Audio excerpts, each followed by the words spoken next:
only one thing: the O'Reilly and Constant Show, presented by the Sportscast.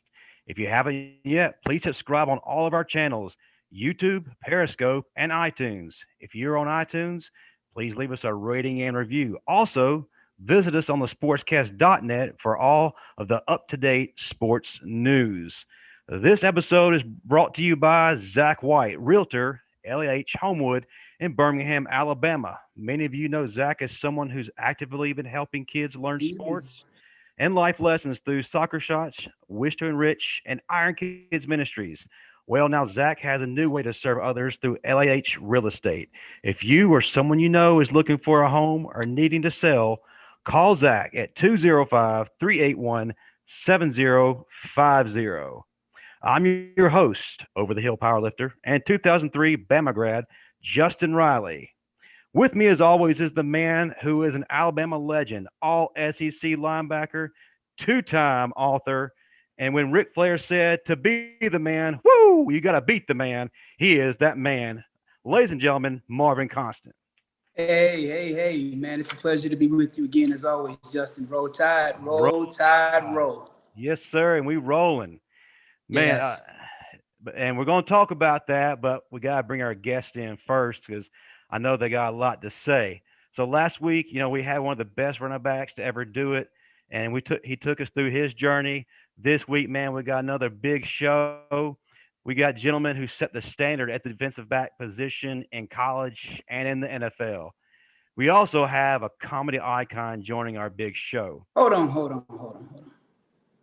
Let me just do the intros real quick. Well, I'm turning it over. I was going to say, can you please introduce our guest before I got So, you gave me this paper to use, but this paper is not going to do these gentlemen justice. Well, I know. So I got to introduce them the only way I know how. Do it. I'm going to start with the man, the myth, the legend himself, the guy who's responsible for knocking T.O. off the star in Dallas, Texas. All-American, all everything, Mr. George Teague himself. Followed by him, we got the man. Oh my God. I don't even know what to say about him. He's one of the most famous football players in Alabama football history as well, Mr. Antonio Langham. And lastly, this last guest, oh my God, he's going to bring some true comic relief to this show. When I say has been a Bama fan his whole life, all the way back to when he was coaching the Skyland Little League team at Skyland Elementary. Ladies and gentlemen, Comic View, All-Star, Steve Brown, people. Steve Brown. What more can you ask for? Three amazing guests. Welcome, gentlemen. Welcome. Yes, sir. Good to be here, man. What's up, man? What's going on? Hey. What's going on, guys? Hey, man. Life is good. My beard is finally connecting. I'm good. I'm still trying to connect mine, so you have to tell me how to do that. Hold on. I got a friend to bring with me. All right, let's do this. I'm holding the whole podcast. That's what I'm talking about. That's what I'm talking about. He's ready. Antonio, what's going on? Yeah. Antonio. Oh, he checking in with a flip phone. It's a bag phone. It ain't no flip phone. That's a bag phone. Free one you used to get from the bank. Hey, he don't even know what he's doing. He's talking to himself. Like, man, I be damn. I don't know what's going on. No, we can't. Hey, we just started, man. Come on. Hey, before we get started, I gotta confess to something. Last week, I called George out on his show, so I need to own up and get what's coming to me. I kind of cracked on him a little bit on his show when he was talking about his haircut from back in the day. I said that he looked like one of Boys to Men's missing members, and I'm ready. He told me he was going to let me have it. So right now, I'm ready to receive what's coming to me. So go ahead, George. No, you don't get a pick when I'm going to give it to you. Oh, snap. I was ready, man. I've been preparing myself all day. That's not how it works, man. I hear you. I promise you, it'll get in there before the show's over with. But he did try to throw one at me, and that was you had everybody dying at the podcast last week because they were reading it and looking at it. Everybody's like, "What are they laughing at?" I was like, "Okay, Justin, we're gonna get Justin back." It's all good. It's nothing wrong with having a little fun. No, not at all. That's what we're here to do. So, All right, guys. Let's talk about the Bama game. First of all, George, is Tim all right after that game this past weekend? You say is Tim all right? Yeah. Well, on the podcast tonight, he will be in a George Teague jersey, Alabama jersey. So if that means anything, he was expecting it, but he was texting me the whole game talking about Mond and saying how they weren't very happy with him. But we knew what the outcome was going to be of that game. I think I felt like we had them outmatched. How many times has he played Alabama? It's the same result every time. I don't know why they get their hopes up. Seemed like he'd been there 10 years, man. He just won't graduate. I mean, how many years of eligibility has he got? I guess, the NCAA said this year won't count, so you might see him again next year. Hopefully. Ben Davis. Oh, my bad.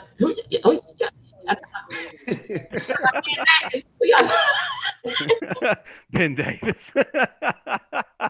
I think Ben Davis played with you, George. He's been there that long. Yeah, ain't that old. See how he tried to throw another one in there? No, I ain't say nothing about I'm talking about Ben Davis. I ain't say nothing about you. All right, let's go around the room. Give us your thoughts on the game. We won 52-24.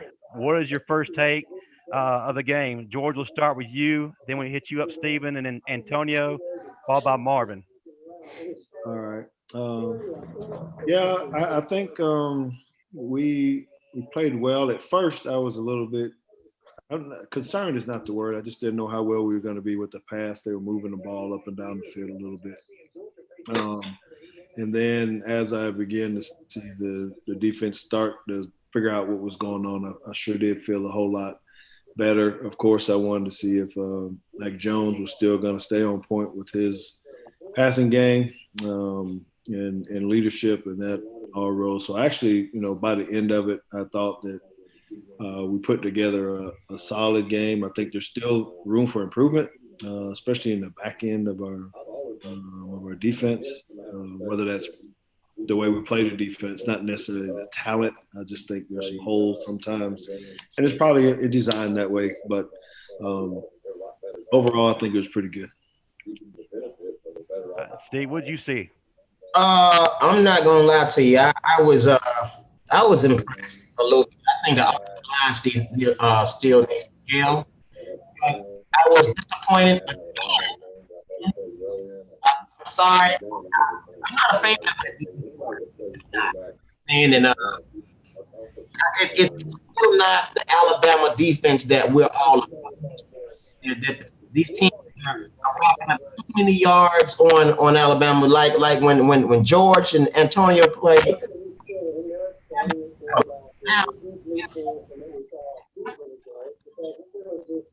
That will.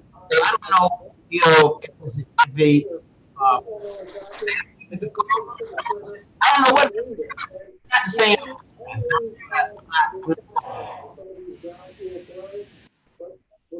I got you. What'd you see, Antonio? What'd you think about just first take after watching the game?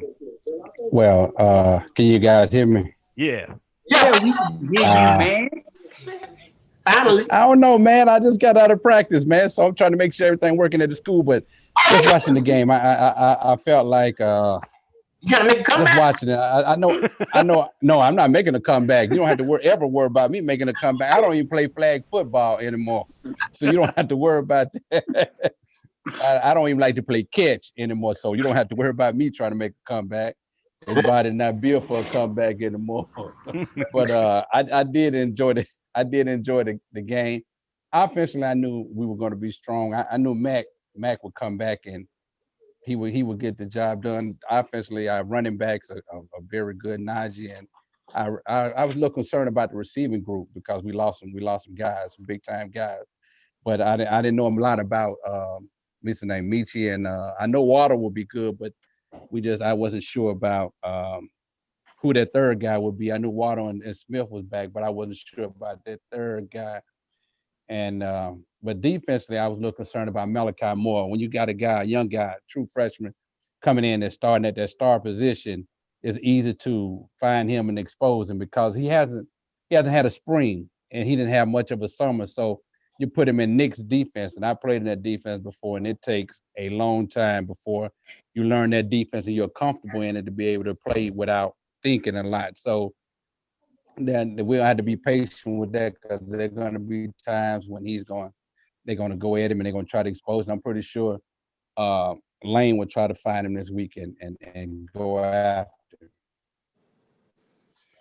I thought he looked pretty good. I mean, to be honest with you, he was probably the most consistent player in that back end the entire game. Yeah. It seemed like he was probably the guy who made the best tackles or who wanted to tackle. And if you're going to wear that number 13, you better bring it. So I was. You know why he showed up? You know why he showed up? I've been in his ear all week. Hey, come on, man. When he's 1-3. Hey, well, you better get in the damn ear this weekend because Lane gonna try to find it. I guarantee you that. He is. Hey, but the thing is, guys, can we all agree there's still too many missed tackles and too many blown assignments? That's my concern. Hold on. Assignments. You want to talk about blown assignments on that one interception when the back releases and they just let the outside linebacker or DN come off clean. They don't even chip him and he tips the ball and they get an intercept. Like, how do you not even touch him? Oh, dude, can you do something? Yeah. Don't just give him a free release to the quarterback, because it was little small mistakes like that caused us to turn the ball over and allow them to get points that they shouldn't have got, because that game shouldn't have been as close as it was. We should have wore them out. That easily should have been 52-0 or 52-3. Yep. But I was happy to see the second half they played better defensively. The week before, we didn't close it out, and we gave up a lot of points late. At least they didn't give up points late this week, so I feel like they're making progress. Although we're far from where we got to be, we are making progress. So hopefully, we'll keep moving in the right direction because, again, in order to be a championship caliber team, as we all know, you got to play defense. You got to play defense. Well, Marvin, my question to you was, we can see everybody, but we can't see you. Are you naked again? I mean, you done put your book out. You was hiding naked. Okay. I just want to make sure, bro. My bad. Hey, that was a minor mishap. I thought it was on. Hey, I'm here.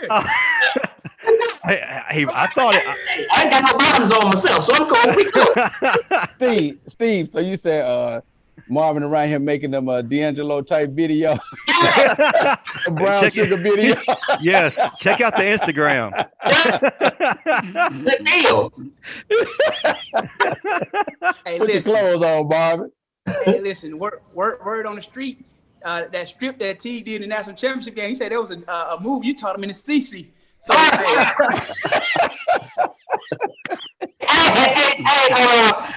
Antonio, you're not gonna believe this. Marvin sent me the book, right? And the cover had baby oil on. I'm like, Marvin. See, you weren't the only one. I ain't heard that term. Justin, you gonna get in on this? Okay. Hey, I was just happy mine got here, man. The postal service was messing around. It took me about a while to get it. Wait a minute, show the book again. Show the book again. The cover of the book again. Y'all got y'all's parents' permission first? Yeah. You better slip out your hand. Look at that book.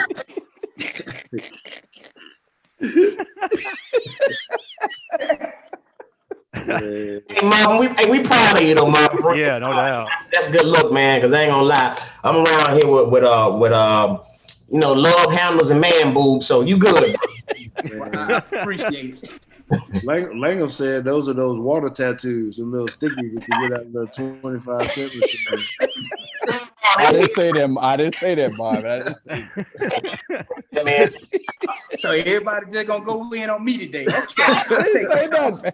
That's the first I've seen the book, so I didn't know what the book cover looked like or nothing. And I just asked you earlier for a book. I don't know if I want one now. Shit, I don't want that in my house. And I don't look like that. I don't want that. Marvin's Book of Kama Sutra. Okay, I listen.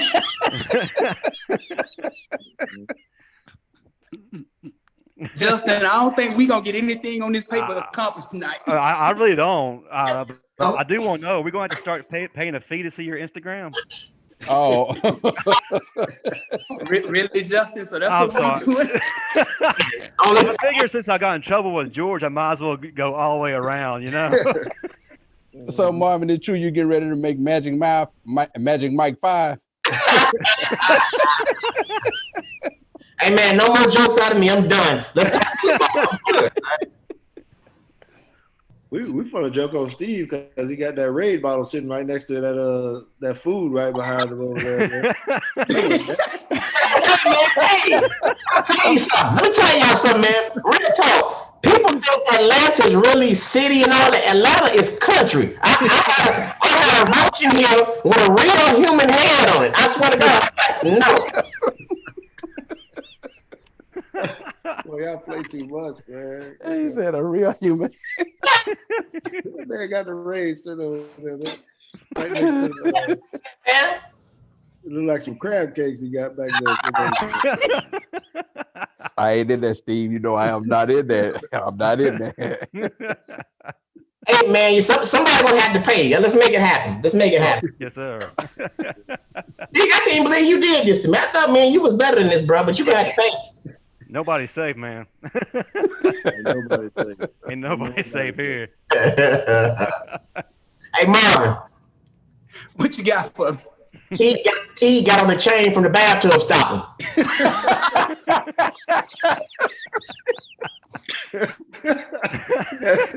Okay.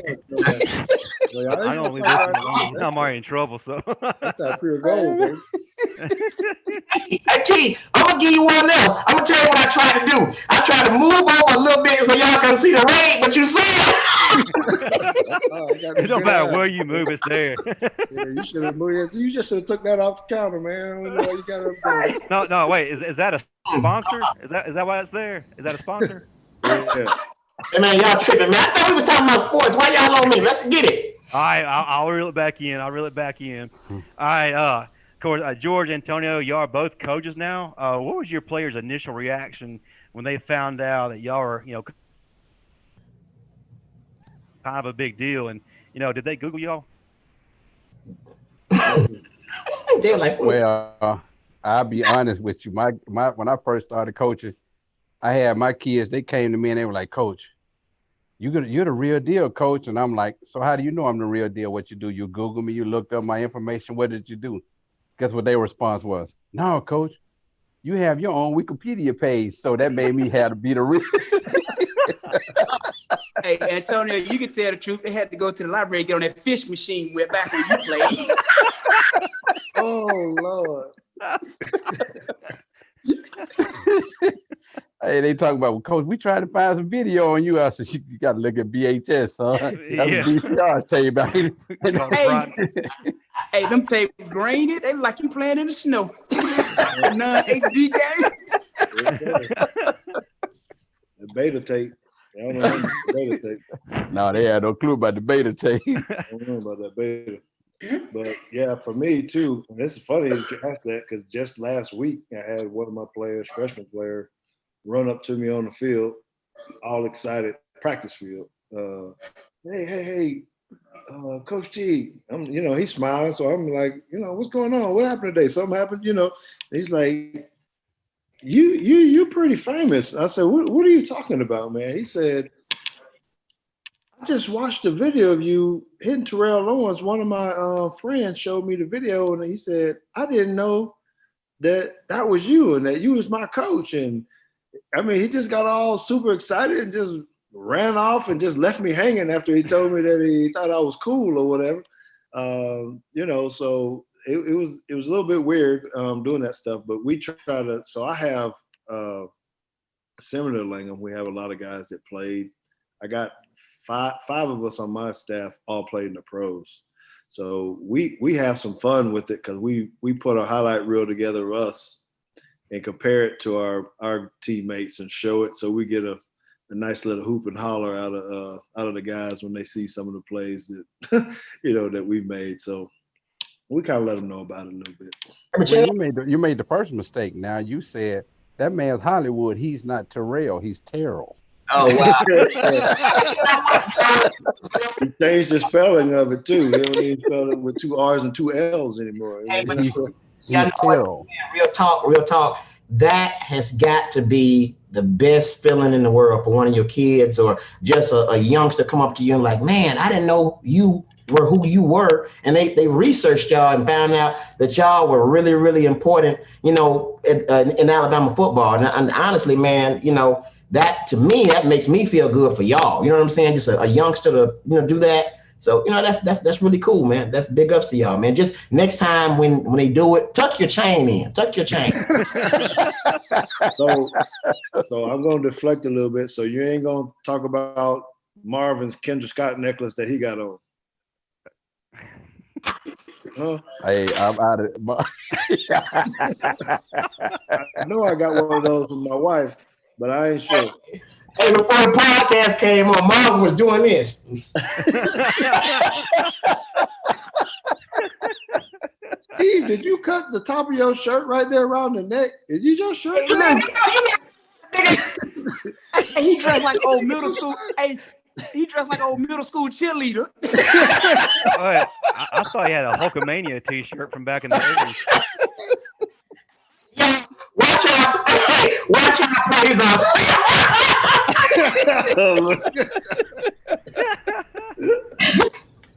Oh, that's Hey, funny. man, y'all Riley, I'll tell you, one of the things we couldn't do, football for real, I think that we've never been really good at covering backs out of the backfield with our defense for some time. I mean, that's one of the things I've always said. I don't know if it's a flaw or, you were just you guys were talking about chipping the back or trying to chase the back, peel the back or whatever it is. We hadn't really been good at that. At least we weren't last year either. So I think it's just something they're going to have to keep. You know what I noticed though? Another thing, we've always been fooled by the wheel route coming out of the backfield. Every time somebody scored a touchdown. And I don't know, Marvin, maybe you can touch on that because you were an LB. So I thought maybe the linebacker is supposed to pick him up in different coverages, right? Well, that's what it goes back to. They play so much man-to-man that, that linebacker has that responsibility. And a lot of times you got a running quarterback, they take the bait and think the quarterback might run or the play action pass and they get fooled. And it only takes a second for that back to get past you. That's one of the downsides of playing all the man-to-man that they play.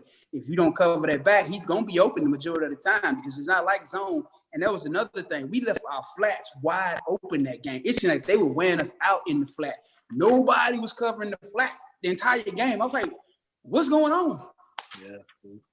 Hey man, I'm sorry. I mean, I know you guys are professionals and y'all high-ranking football players, but personally, I'm not sold on the defensive coordinator.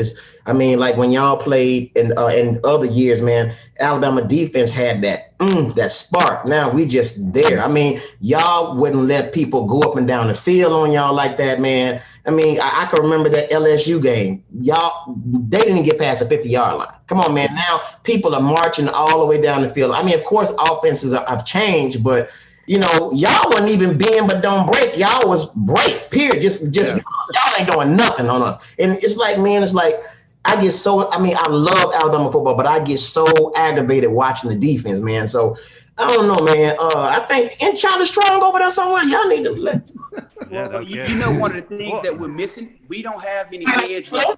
We're not getting any pressure on quarterbacks. Quarterbacks have all day to sit back there and throw.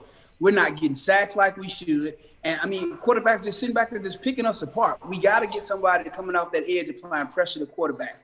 Without pressure, playing man-to-man, y'all play the secondary. If that quarterback got all day to throw, you can only cover for so long. Yeah. Do you think Saban recruits that way, though? It don't seem like he recruits the defensive ends like that.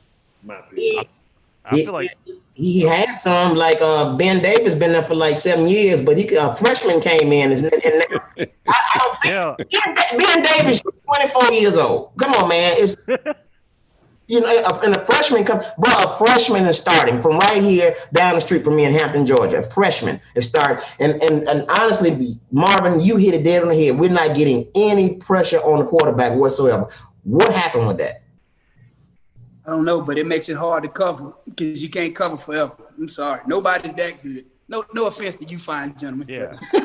Well, let's just be realistic though. We haven't had, with this pandemic, we haven't had a spring. Yeah. We didn't have a really a summer football.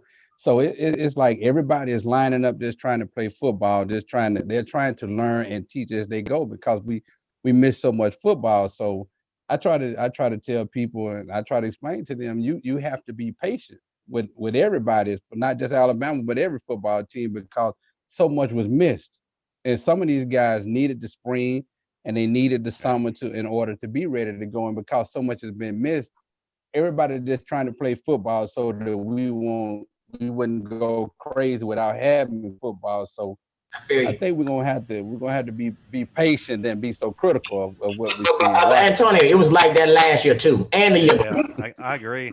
It was like that last year. They went. Well, the problem last year, we are struggling with coordinators because we probably went through two coordinators during the course of the season. So everybody has different terminology where they want to teach stuff. But we also had freshman linebackers last year, so it takes them a while to learn how to. Every linebacker is taught George basically to go forward and then react back. No linebackers ever want to be in pass coverage, no way, shape, form, or fashion. So I don't understand why any defense is created to put linebackers in man coverage because they do not at any point in time. Even when we were playing, we didn't expect our linebackers to be in coverage nowhere, and Okay, it's just how it is.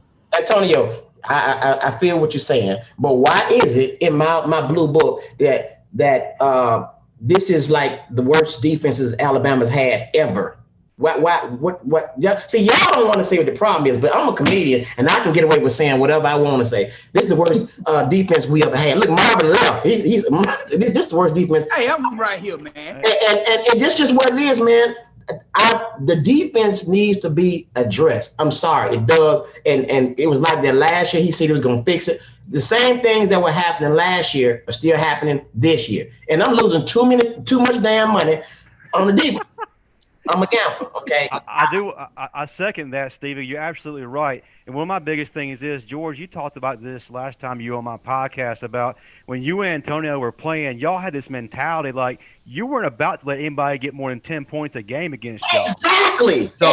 So the thing is it a mindset? Are these kids just not getting that mindset? What has changed? Where's the drop off? Because, I get that offenses have changed a whole lot. But you know what? You should still have that killer instinct and that idea of you ain't getting past me. You guys did it. Y'all played against some of the best ever. Well, I'm going to say that there's two pieces of that, and Langham will probably confer with this, especially because we're both high school coaches now, right? Offenses, as he alluded to, they're different, and the way offense. Please know I'm not passing off on why defense isn't that good. I'm just trying to make a statement first. And then Right. That with RPOs and the way they read stuff, offenses can pretty much be right if they got a good quarterback or good coordinators, that they're always going to be right and figure out where you're vulnerable at in the defense because they're reading and looking, and they can always make the right. There's three people that they can get the ball to on every single play: running back, or maybe four: quarterback, the wide receiver, the tight end. So as far as it goes for as trying to be a defensive coordinator, that makes it extremely hard because you got to figure out by what down, what distance, what hash, who they want to throw the ball to, what tendencies they have, and if they change up anything, you're suspect to getting beat, right? So that's the first piece. Now the other part about mindset and mentality, I think you can still have that, but it's not necessarily about the scoring because you can say that. I think it has to be with your physicality and how you're going to take people out of the game by your speed and your presence on the field, that you need to rattle some people. I don't know that we've got to where we rattle people and make people quit. I know I've heard Saban say that a lot. You got to make them quit.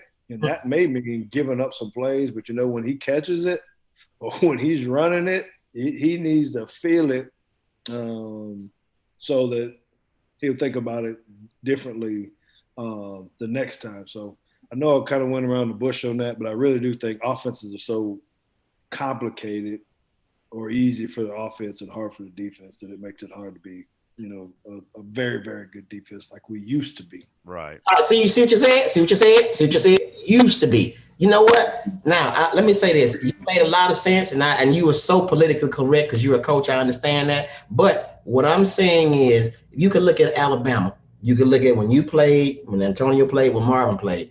Alabama defenses were mean as crap. Now the defense we got, I'll put to you like this: you are a product of your leader, right? Alabama's defense is like, okay, do what you do to me, and we're gonna try to stop it. Instead of, no, y'all ain't gonna do nothing. We gonna crush y'all, and we gonna take y'all wheel. That's the defense I'm used to with Alabama when you, Marvin, and Antonio play. Now it's like, y'all do what y'all want to do, and then we gonna try to stop y'all. That's how it is. Come get us, and then we'll try. Can we all agree on that? I mean, I agree with you. I agree with you on that, but I also want to say this, that if we're going to be realistic and speak realistically on this tonight, that the killer instinct is gone, because now football has become self-promotion. Yep. It's become self-promotion. Everybody is trying to promote themselves. So when George and I played and Marvin played, it was team concept. When everybody was happy for the next man. Now you got the NCAA stepping in and people saying, well, let's pay the guys, but we're going to pay the ones with the bigger names are going to get more money than the ones with the smaller name. So if guys on your team and they feel like, well, I have a small name, then they're not going to work as hard. They're not going to play as hard. It's become self-promotion. So everybody's out there trying to promote themselves for the next level. So the concept of team is gone. And then the other thing that is missing is, we lived in the dorm, so we had an opportunity to get to know each other. I could understand how George played, when George wanted to be bothered, when George wanted to be left alone. These guys are separated from each other than when they go to practice. You got 2 or 3 guys living in a house together, so there's no camaraderie because they're not around each other enough to know how to play together, how to have that team concept, because everybody's so separated. So it's hard to develop that when you're not around each other 24/7 like we were in the dorm. Well, I wholeheartedly agree with you, Antonio. And there's one other factor that plays a major role in that. This targeting rule. A lot of guys are scared to be physical and make tackles because they're scared they're going to get kicked out of the game. Yeah. So people not dropping the hammer like they used to when we played. When we played, if you had the ball, you was finna get it. Now, it's tiptoeing. It's almost like powder puff. Like, I want to hit him, but I can't hit him like I want to hit him. So I'm going to try to arm tackle. Then I miss the tackle. And it's like, come on, man. What are we doing here? Are we playing football? That answers a lot of questions, too. That's probably the reason we getting a lot of missed tackles, right? Because people are like arm tackling now instead of really bringing the heat, because they're afraid they're going to get kicked out of their game. You got to think about it. When you're going to make a tackle, now you got to literally break down and try to arm tackle this man. Whereas when we played, what would the coach say? To him and through him. That was the to him and through him. When you got there, you brought everything you had. Now you get there, okay, let me wrap him up. Let me ease him to the ground. So guys, a lot of guys are scared, man. They're nervous. Right. Makes sense. Speaking of that dorm situation, I want to talk about this because, George, we talked about this last time you were on here. Man, apparently y'all had a wrestling league in that dorm. I want to know more about that little wrestling league and who won between you and Antonio. We didn't. We never wrestled, man. It was a whole lot going on in the dorm. The dorm could be considered a lot of things. Someone we don't even want to discuss. Action smash. So Steve was talking about the oldest people, the guys are playing. So I had a roommate by the name of Willis Bevel, who was 26 years old, by the way, at that time. Willis Bevel was 30. Tell the truth. Yeah, he 30. He was 30 as a freshman. So yeah, we had our little action smash combination. DBs are always together, though. Right. So one of the things that I guess there was tiers to it. As much as we were competitive, even though we were always a team, defense didn't like to lose to the offense. DBs didn't like losing to the wide receivers, and anything. Whether it was cards, who had the best haircut, whatever it was, it didn't matter. So, I don't know. Well, they can't have any of that kind of stuff probably anymore because they're not there, like T.O. was saying. So it just makes for difficult times where we had closer times in the dorm. Had closer times in the dorm when the whole team's in there and we're all sitting in the room together. Shoot, I can remember when Derek Odom's in there cutting hair for everybody. You know, And I'm still trying to figure out why we paid him for them haircuts we were receiving. Only thing I took was a slap to the back of the head every time because he didn't have one of them little horse brushes to get the hair off my neck. So he just kindly hit the back of my neck like this. What about, but y'all ain't getting to the good part. What about the time y'all snuck girls in the dorm? Talk about that. I told you the dorm could have been a lot of things. It could have been a bunny ranch for all we know. Yeah, talk about that. Let's talk about that. Yeah, let's. You talk about what the boys used to dress him up. Yeah, that's why I didn't laugh at the guy from Seattle when they said it was in Seattle when he dressed the girl up like a guy and walked him in the dorm. Because the girls would come in the door with hoodies on like that and baseball caps. You thought they played for the team. They walk in there. I'm like, damn. I couldn't get away with it. I lived on the top floor. Nah, you was on the third floor. Yeah, I was on the third floor. Yeah. It didn't work. Swayler wasn't having that. No, you couldn't get away with nothing.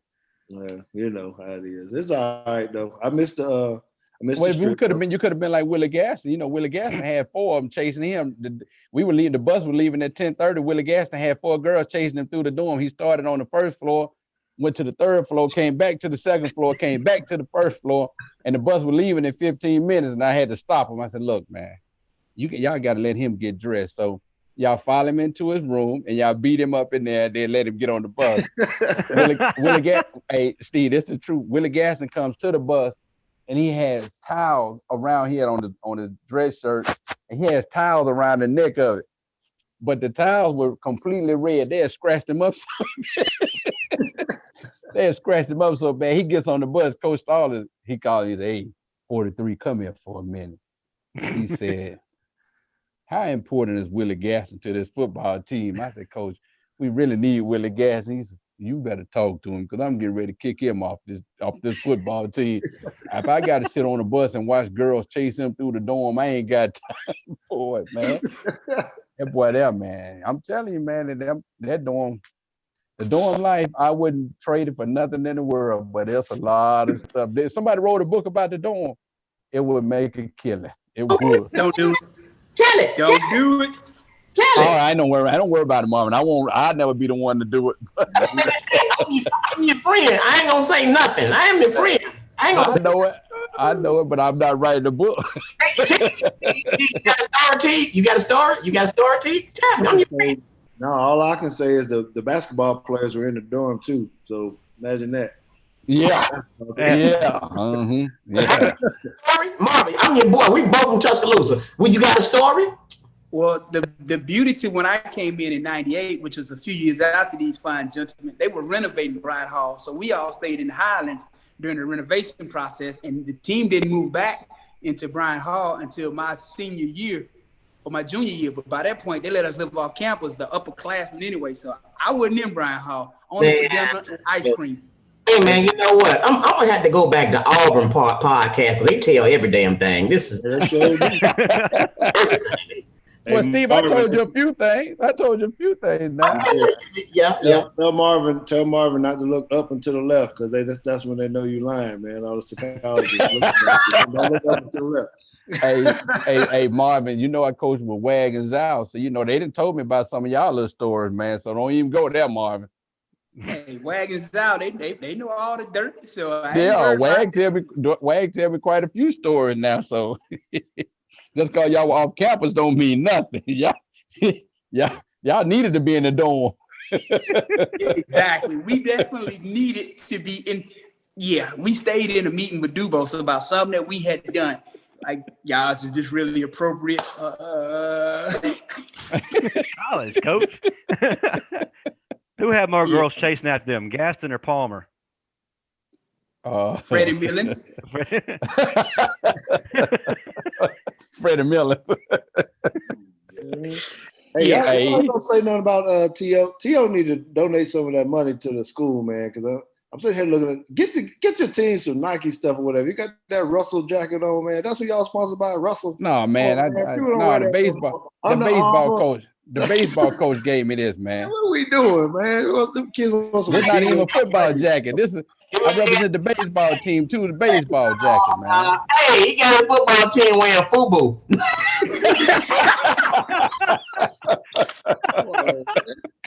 What are we doing? I gotta call us out, man. We represent Nike. There's a baseball jacket, man. Yeah, and you turn it inside out as a football jersey. Come on, man. Talk to the boosters, bro. You can do better. Hey, you're a legend. Talk to the boosters. He got on a reversible coach's shirt. Come on, man. Hold on. Steve said y'all wearing FUBU, man. What does FUBU jersey even look like? Hey, if we had FUBU, everybody right here be wearing 05 on the back of it. I don't know where that number came from with FUBU. Everything had 05 on the back. You wouldn't know, the ref wouldn't know who to get a penalty to. Is 05. 05. Slash 05. The whole team, damn it.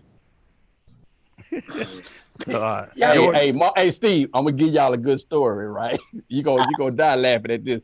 I go to Dallas for when Bama's playing the game there. So I go watch Georgia. I get there early on a Friday. I said, Teague, I'm gonna come watch y'all play. So we get there. I'm on the sideline. I'm watching the game, and he plays one coverage the whole night. So finally, I slide over there. I said, Glue. I said, you got to come out of that cover 2, man. You got to play. I said, you got to come out of that cover 3 and play a little cover 2. He said, That's all we can learn. That was the truth, too. One player, one coverage at a time, man. One coverage at a time. No adjustments. I said, man, we got it. Don't need them. So I was, it was honestly the truth, and he did say that. So you over there coaching the Little Giants, man? I'll put it this way. He said Little Giants. And I'll say this, y'all gonna feel bad after I tell y'all whatever, but it was the school I used to work at before this one was a school of 100% of the kids had learning differences, so they couldn't grasp all of it too fast. Come on, Steve. God, forgive me. I'm sorry, God. I ain't in this no more. Hey, wait a minute, man. Hey, so you got a team full of, kids that were, that went all the way there. They were very similar to you. Yes. They were very similar. I didn't know he coached at Auburn. That was a good one.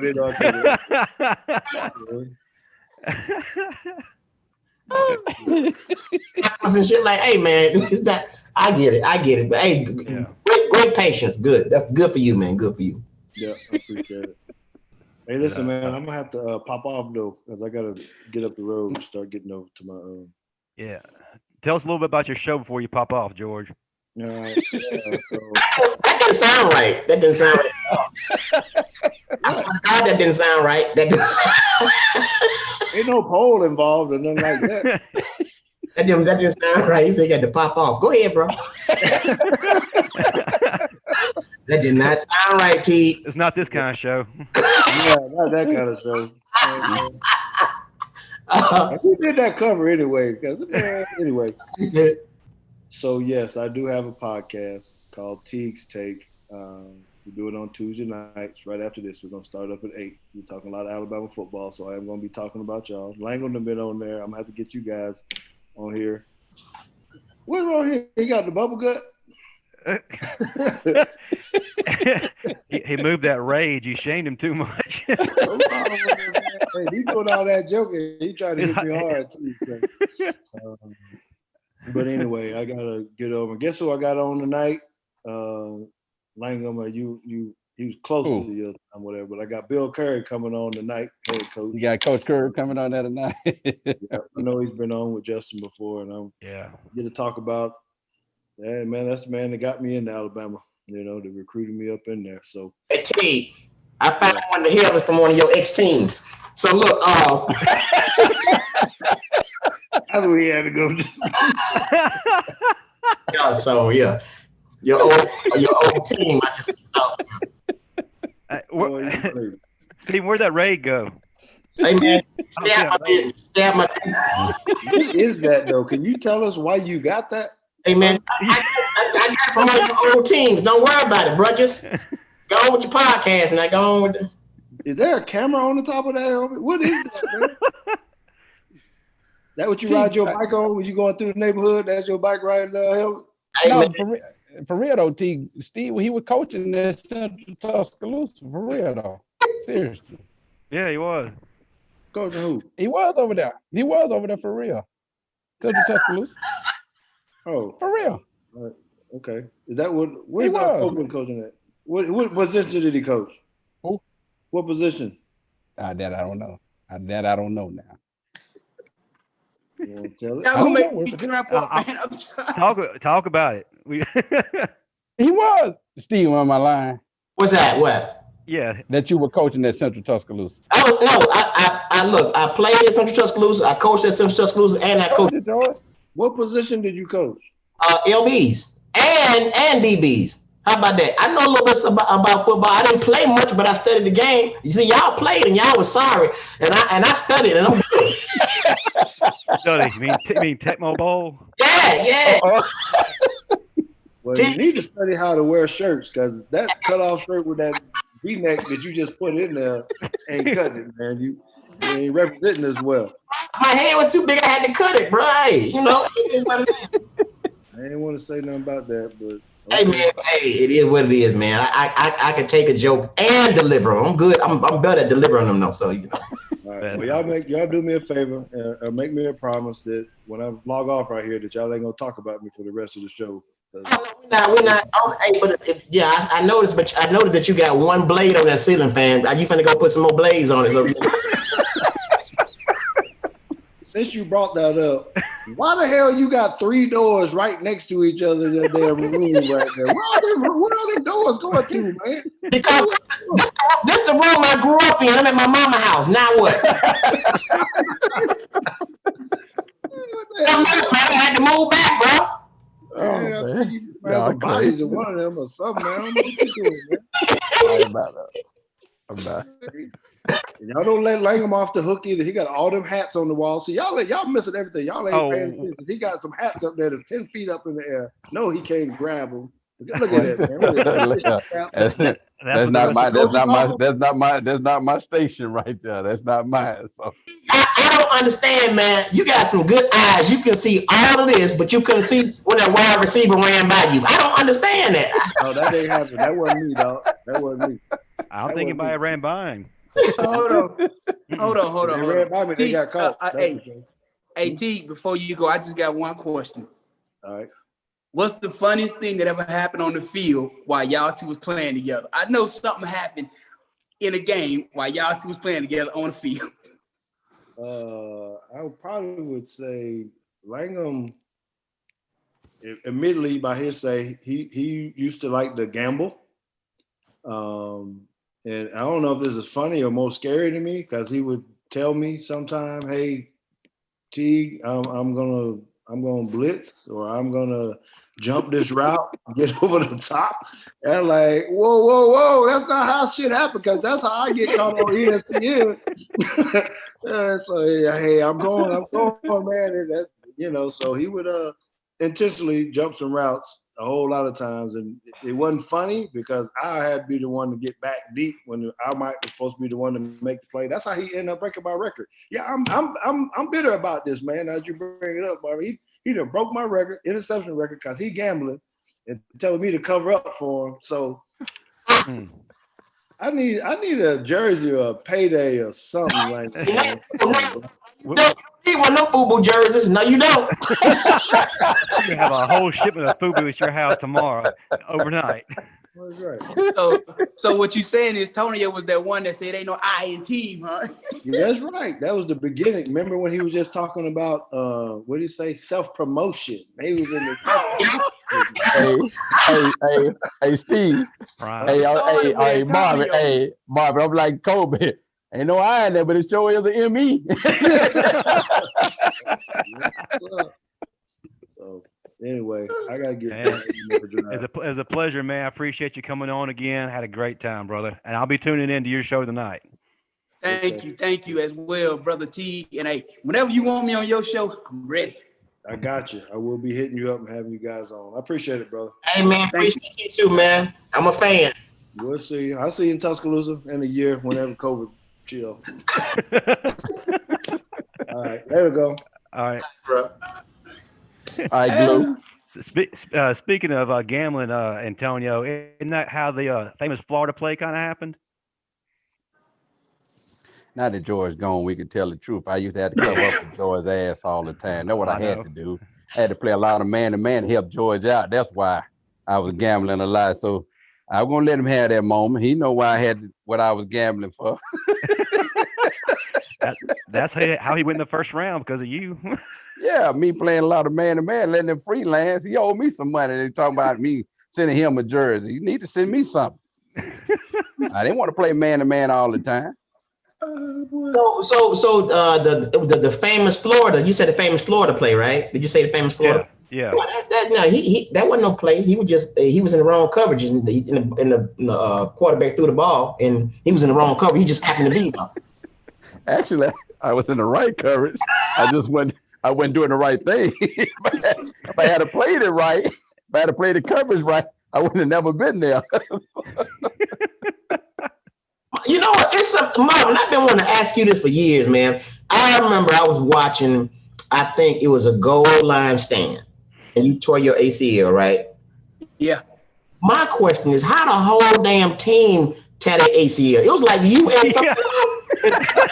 I was looking at you. I saw what happened to you, but I saw about 5 other people down. Like, wait a minute. Yeah, it looked like Saving Private Ryan on that field, man. I was in the stands of my freshman year watching that. I'm like, everybody's dead.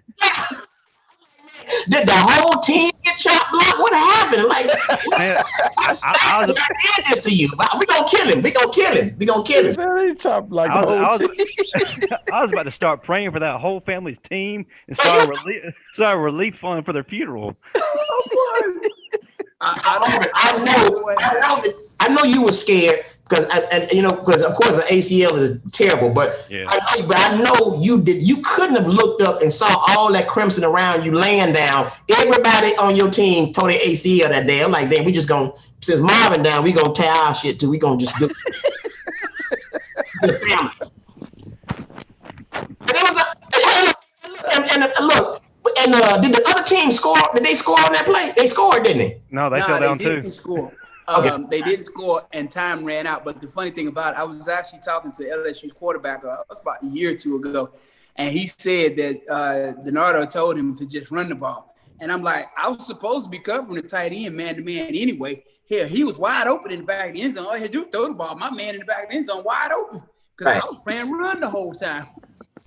Hey man, so many. I'm gonna tell you how dedicated I was at Alabama. When Marvin and about all 14 of them people on defense tore their ACL, I told mine at home. I'm like, God. Even the recruiting class did too. Justin, you having too much fun right now, Justin. Hey, you always talk about how you want the guest to feel comfortable. I'm just doing what you told me to do all along, brother. Oh, you real comfortable today. I see it. Absolutely, man. So Steve, how many people tore the ACL that day? And there's only 11 on defense. Even Coach Dubose was on like, hey man, come on, Coach. God, wait a minute now. Look. And the only one I knew personally was Marvin, because you know what, and I was like, man, I'm proud of him, because as a matter of fact, y'all not gonna believe this, I was Marvin's substitute teacher, was I not? Yeah.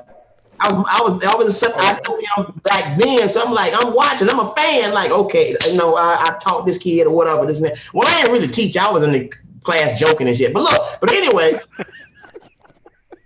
When he went down, and it was like a domino effect. Everybody just started going down. I'm like, wait a minute, now you weren't even on the play, Even dudes that didn't get in the game, they on the sideline. Like, oh, I haven't told my. Even Coach Francione did. He was 2 years getting there. even play, so they calling the wrong thing. Oh, I done told my VCR. Oh, I done busted my spleen. I'm like, man. Hey, man. Hey, I thought I was the only one that noticed that the whole team went down. I was there. That was my freshman year. I was up in the stands in the student section, witnessing just fallout, casualties. Steve tore his ACL at home.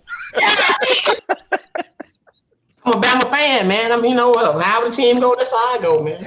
When they hurt, he hurts. I heard, yeah. Well, I got a question for you, Tony. How does it feel to see the Browns actually winning, though? I don't know how to take it. I really don't know how to take it. I don't know if I should get excited or just continue to sit there and be quiet, because the moment I really start cheering for them, they'll start losing every game. So I don't know how to take it right now. So let's be real. Enjoy it and shut my mouth. Let's be real. That's the real reason that Teague left. Yeah. That's why Glue left, man, because what y'all did. I was getting ready to let him know about it. He had to rush on off the phone. I mean, but y'all have been in the dumpster forever. I mean, even the sun shines on the dogs, but once in a while. But y'all have been in the dumpster forever. So man, we went through 8 coaches. We went through 8 coaches in 5 years. So why didn't you apply? Anybody can get that job, apparently. I didn't want that job. Everybody was hired as one and done.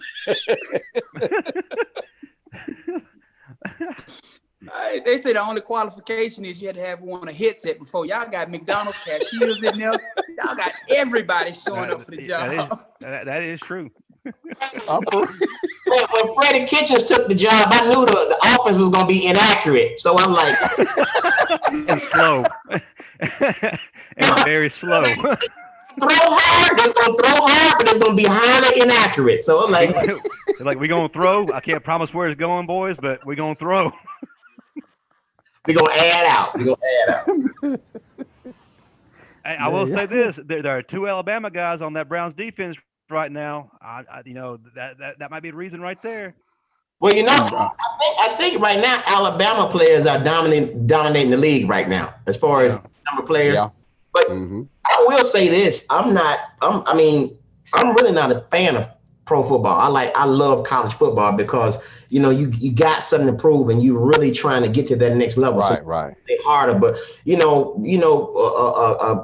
a pro football player, he can get mad and just pass down the field because he's still gonna get paid. But right. I just love college football, man. You know. Right.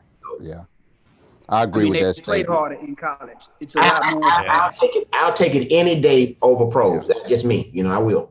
They play hard in the pros when it's their contract year. Well, everybody play hard when it's contract. It's a business. It's a business. Hey, Antonio, as a member of the Browns, Antonio, how many times did you just say "F it" during the game? I just give up. Well, you know, honestly, in '94, we went deep in the playoffs my rookie year, and then that following year, man, they made that announcement in the middle of the season. They were moving the team to Baltimore, and it was over after that, man. Every game, every Sunday home game, the dog pound was out of control. It was awful to play for the Browns that year, man. So we said F it. We said F it a lot of games. I do want to talk. What was it like playing for Belichick and Saban on the same team? It was tough. It was hell, but it was fun, man. It's actually the two guys have a very humorous side to them when you're around them and they really know you. When they don't know you, they won't say too much. But those guys back then, man, Belichick and Saban, those guys were geniuses back then, man. Them boys, they spend 20 some hours a day in the football facility. Now they were doing it back then. We would play games in California and get back in at like 3 o'clock in the morning, and Belichick would go right to his office and start watching game film. And he had a little sofa couch in a sofa bed in his office. He would lay down for about 30 minutes to an hour, and he right back up working. So, and it's always been like that, man. But those guys, they knew the game, man. I tell Nick all the time. I said, look, I held out for 21 days. I came in right when we got ready to start the season. I missed all the training camp and still won defensive rookie of the year. No, they are good, man. Trust me. They know what they're doing. So you know Hey, what? look, When I finally met Coach Saban, I met him during a football camp. And he was like one of the nicest people you ever want to meet. And he was cracking all these jokes that wasn't funny, but we were still laughing, ha ha ha, because he Coach Saban. The jokes were awful. But the thing is, he it's like when it was time for football, he became a different person. Like no joke, no nonsense, no nothing. But I'm very impressed by him, man. He's really good. hey, look, I'm gonna tell y'all a funny story about Coach, right? Steve, you've been to his camps. Antonio, I'm sure you've been to his camps. I used to work his camps when I used to coach high school, right? And y'all know he's very intense in his camps. This was one of his camps for like 7 to 13 years. The little kids who can barely get over the bags, they falling everywhere. Coach stops camp, calls everybody up, and he cusses them out. God damn this! I mean, he's cussing them out bad, right? I mean, he's dropping F-bombs. He's going in. So at the end of camp, they call everybody up, all the coaches, and the camp director's like, man, we're getting complaints from the parents about you guys cursing at the kids. And we all looked at him like, you know that was Coach Saban cussing them kids out, but you over here talking to us about it. When I say these little 7 to 8-year-olds falling over back, God damn, I mean, he's chewing asses like he's talking to the team. We all looking at each other like, we can't talk to him like that, but that's Coach. We gonna let him do what he do. As soon as it's over that day, camp director, we getting complaints from parents. Man, you don't want to say nothing to Coach, so you gonna come talk to us about it. Yeah. Now, Marvin, let me ask you this question. I never worked one of his camps, but is it true? I never wanted to work one of his camps because I played for him and I knew what kind of asshole he could be. So I would determine not to go out there, had to go back and forth with him. But I'm gonna ask you this question. Is it true? Because I heard this now. If he saw a coach working his camp just standing around, he would tell Cedric and them, you can go over there and tell him he can go home right now. Is that true? He was not a fan of coaches standing around doing nothing. I will say that. So, yeah. But, I'm going to tell you, this is how hard he used to work the kids, right? Mind you, these are 7 to 13-year-olds. These are not recruits. This is not the high school camp. This is a little league camp. So they would send us over to Tutwiler because, they would take roll in the morning. The kids we missed. These kids are in the dorm in Tutwiler with their doors locked, hiding, and will not come out because they don't want to go back for no more. They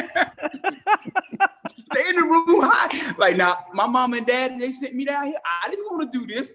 Like, they in the room hiding, do not want to come out. I can believe it. That being said, some of his former players say he's mellowed a little bit. Do you think Coach Saban's mellowed at all, or does he still have the same intensity? He must be asking Antonio this. Yeah, he's mellowed a lot now. He's mellowed out a lot, honestly. When he was with the Browns, my rookie year, man, it was a player that wanted to fight him every single day. And it was because Coach Saban he's a teacher. He's a motivator. Yeah. On the NFL level, these guys making more money than you are. So they're not going to take you cussing them out and yelling at them like that. So it was almost a fight every day with him and a player, man. And I was like, and he was a complete one. Now a butthole, he was one, but the thing was he was never an NFL guy. If you ask him right now, he'll tell you he was never an NFL guy. It was a paycheck. It was a job and it was a paycheck. He has always been a college coach. That's why when people started talking about him going back to the pros, I said it'll never happen because he's been a defensive coordinator. He's been a head coach and it was never for him. So he'll never go back to the NFL. When he's done at Bama, he's walking away from the game. Well, he need to. He don't need to go be no little league coach because the way he do them little kids, boy. Hey, look, we had kids over there talking about, I pulled something. What you pulled? I don't know. I just need to go sit down. Hey, listen, I've never seen so many kids lined up for the trainer. They like, listen, I just came here to take a picture with Coach. I didn't sign up for everything. Right. Hey, so I'm thinking, so once he retires, y'all think he might come over to Stillman and start the program back? That's what I heard. I heard he's also going to conduct the band too. Hey, man. Hey. I don't think he'd come to Stillman because we ain't had no money. Man, let me tell you something, man. We ain't had no real coaches at Stillman. We didn't. We had dads and Stillman would be winning some games, but after halftime, the coaches would have to go to work. So you got them out there. Well, Steve, y'all first problem was when you hired Teddy. When y'all hear.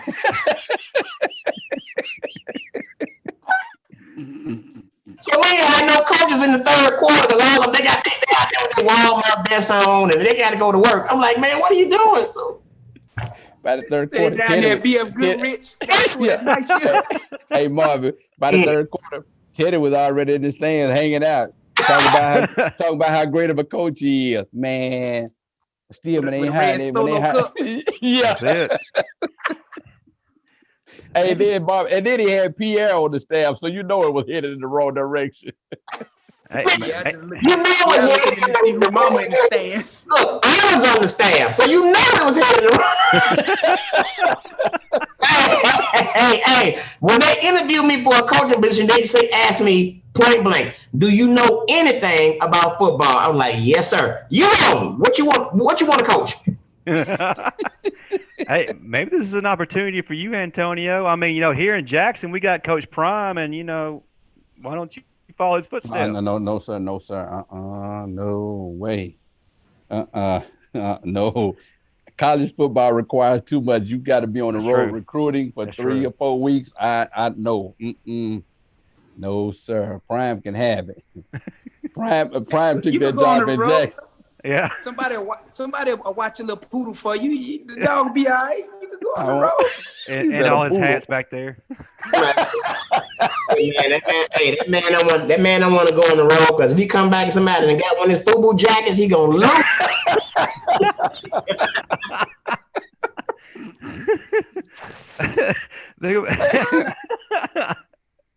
Hey. Hey, Steve, you're like this. I'm out at Birmingham one night. It was a couple of years ago, and somebody walks up to me and they said, "Man, there's a guy over here. He told me to tell you to come here." I walk over there to the guy. It's Shim from the Citizen Club. He in an all-white suit on with some white shoes on, some pointed toe Stacey Adams, and he is crazy.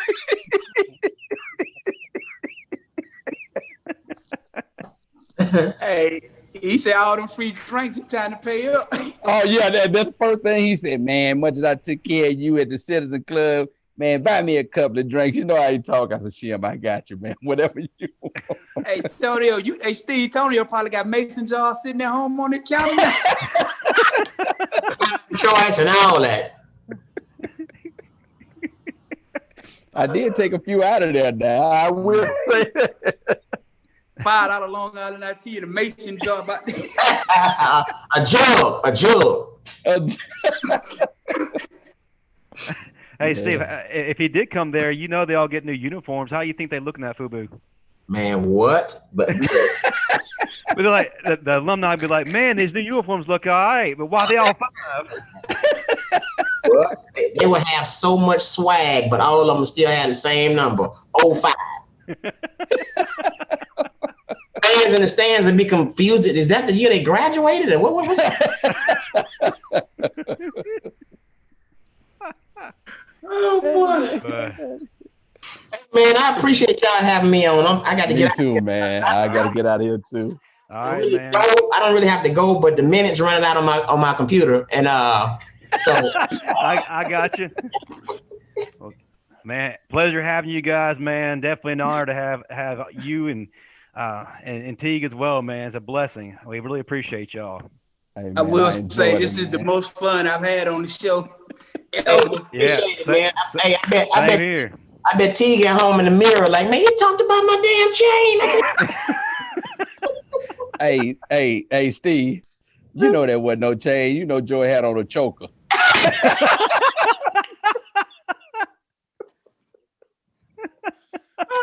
Hey, again, man, I appreciate y'all having me on. Yeah, absolutely.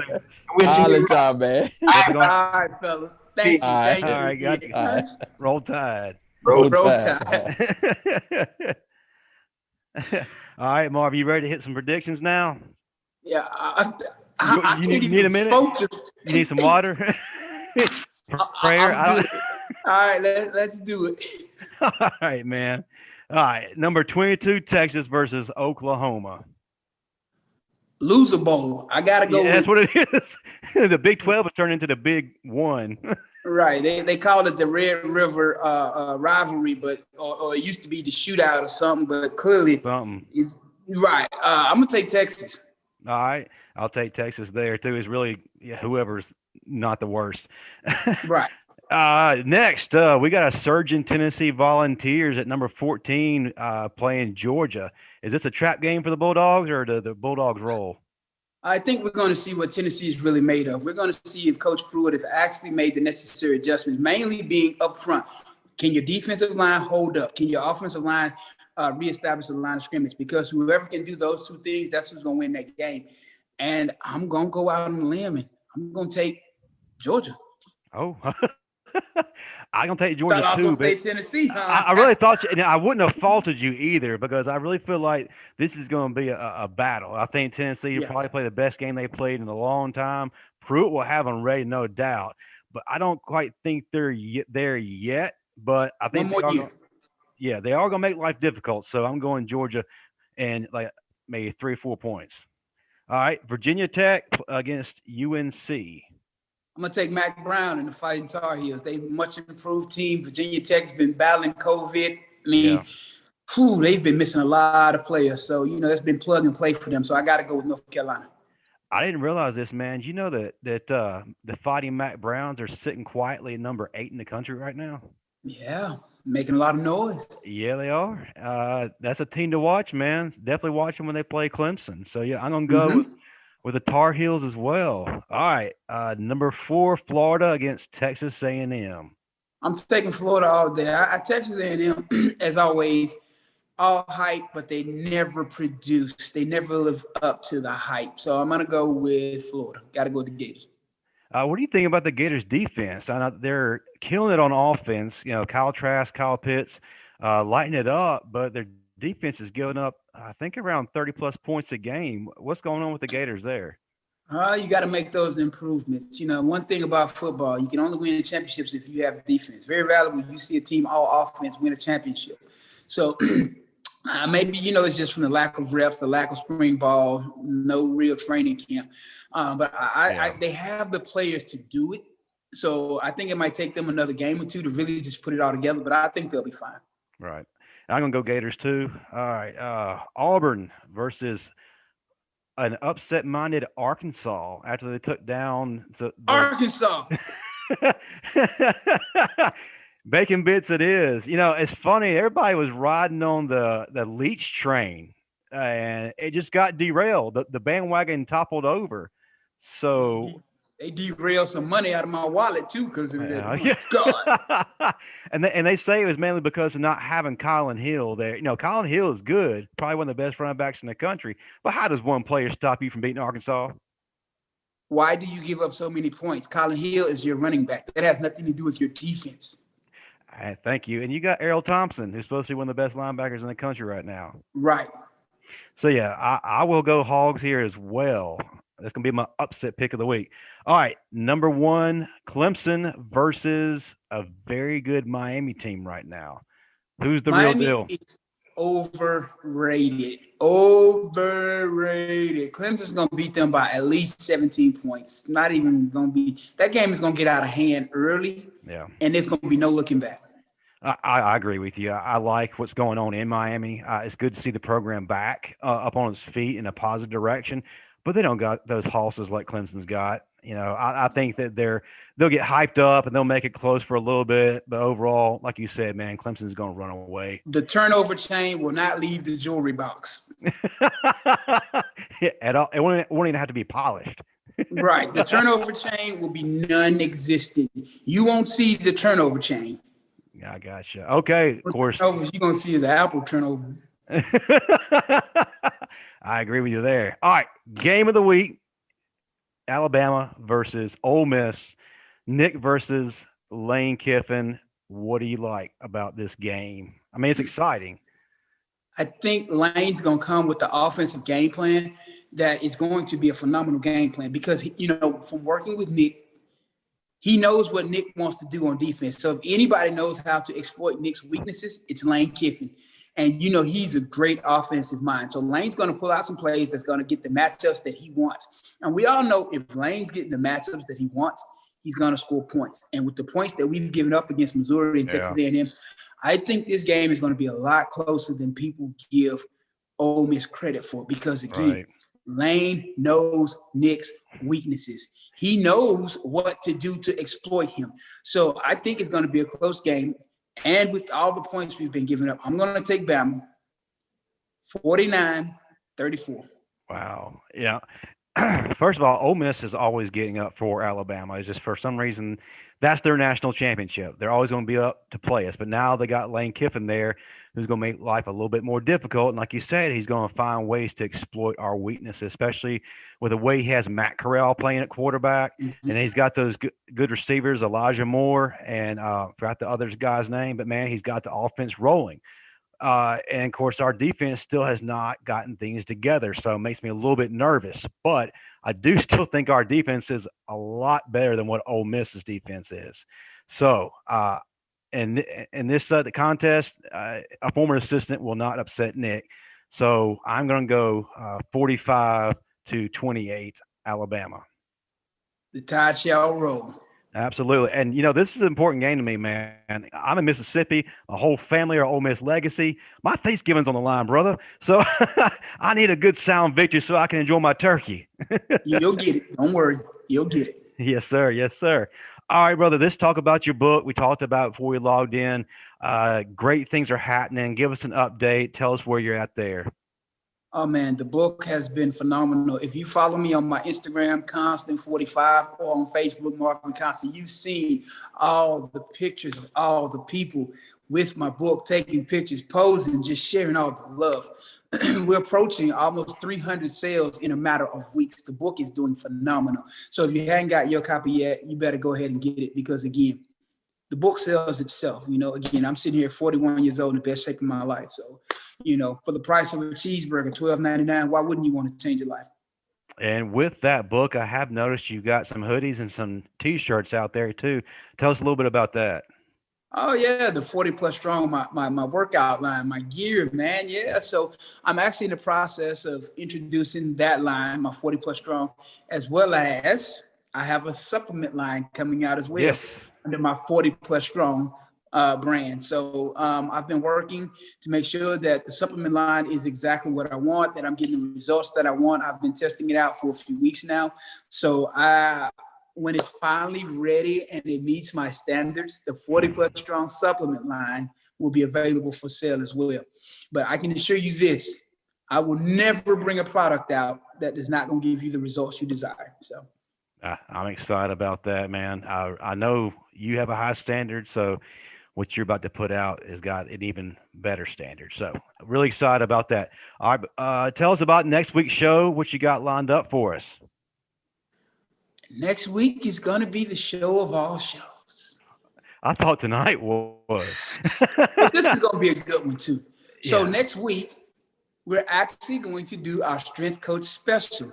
Yes. With Paul Hogan from Clemson, Alex Watkins from Mississippi State, Kendall Moorhead from University of Tennessee, and Jason Jones from UAB. So we're going to have 4 phenomenal strength coaches on it. They're going to talk about how they prepare their players in the offseason, as well as during the season, how they keep them healthy and able to perform at a high level. So we're going to talk all things strength coach next week.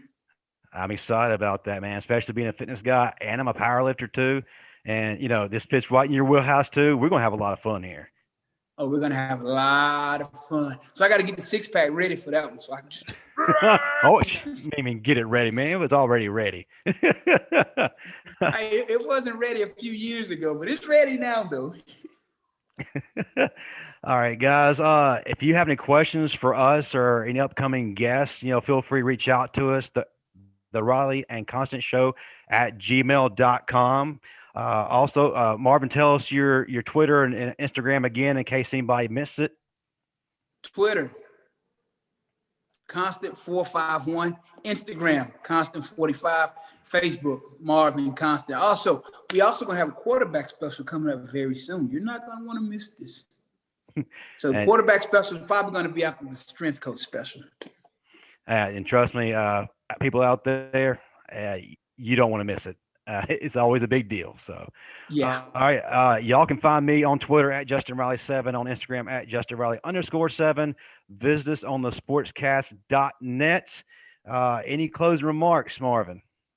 40plusstrong.com, 40plusstrong.com. Grab a copy of that book, support the movement. Trust me, you'll never regret it. Outside of that, roll tide and continue to be great.